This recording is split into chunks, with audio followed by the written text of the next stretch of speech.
Olá, sejam bem-vindos ao nosso podcast, o estudo diário da Palavra de Deus. Estamos na segunda-feira da 7ª semana da Páscoa. Hoje na liturgia, nós vemos que quando São Paulo chegou a Éfeso, encontrou alguns discípulos e perguntou-lhes: Recebestes o Espírito Santo quando abraçastes a fé?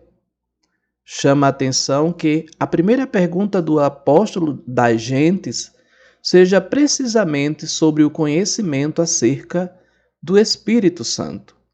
Isso mostra a prioridade que a terceira pessoa da Santíssima Trindade tinha na igreja primitiva e continua a ter ainda hoje.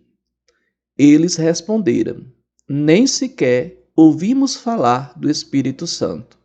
Paulo perguntou: então, que batismo recebestes?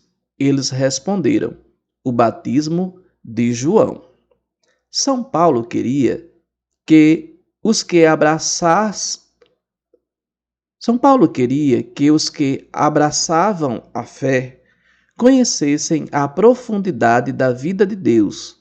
Neste caso, explica-lhes que João administrou um batismo de penitência, dizendo ao povo que acreditassem naquele que ia chegar depois dele, isto é, em Jesus.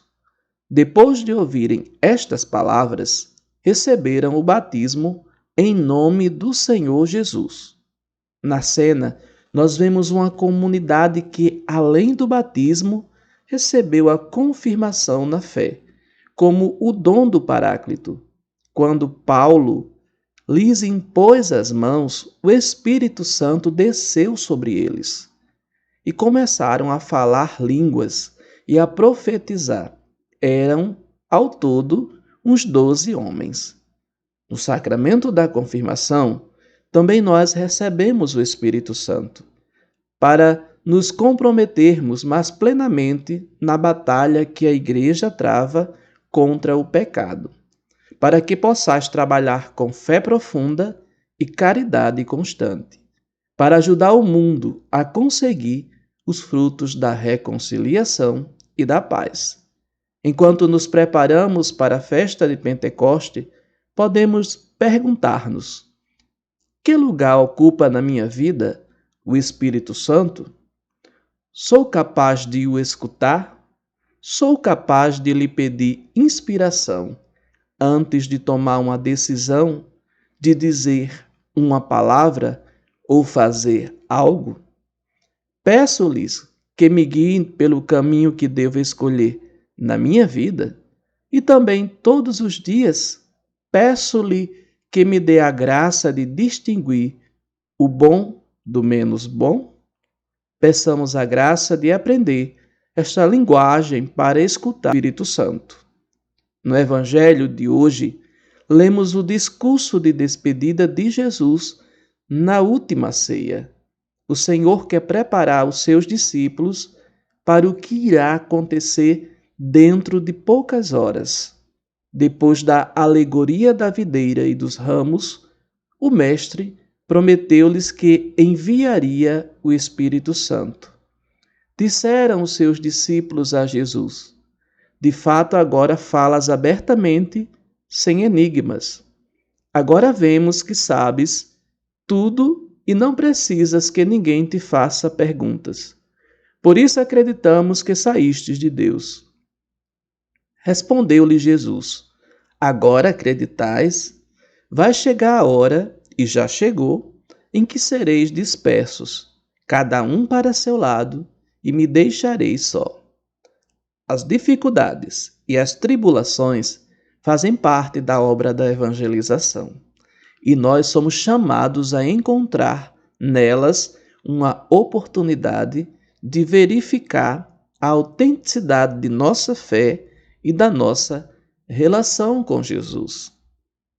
Devemos considerar essas dificuldades como possibilidade para sermos ainda mais missionários e crescermos na confiança em Deus, nosso Pai, que não abandona os seus filhos na hora da tempestade, Jesus mostra aos seus discípulos e a todos nós que sabe o que vai suceder, sabe que vai sofrer, mas ele assegura que, apesar de tudo, continuará a oferecer-se como fundamento para que sua fé não vacile. Cristo confia no amor do Pai. Esse será o conforto dos discípulos no futuro. Eu não estou só, porque o Pai está comigo. Depois da ressurreição, os apóstolos recordariam estas palavras como um bálsamo, ao ver que se tinha cumprido todo esse discurso. O Senhor não tinha prometido aos discípulos uma vida sem preocupações, sem dificuldades, mas anunciara-lhes com realismo a missão apostólica.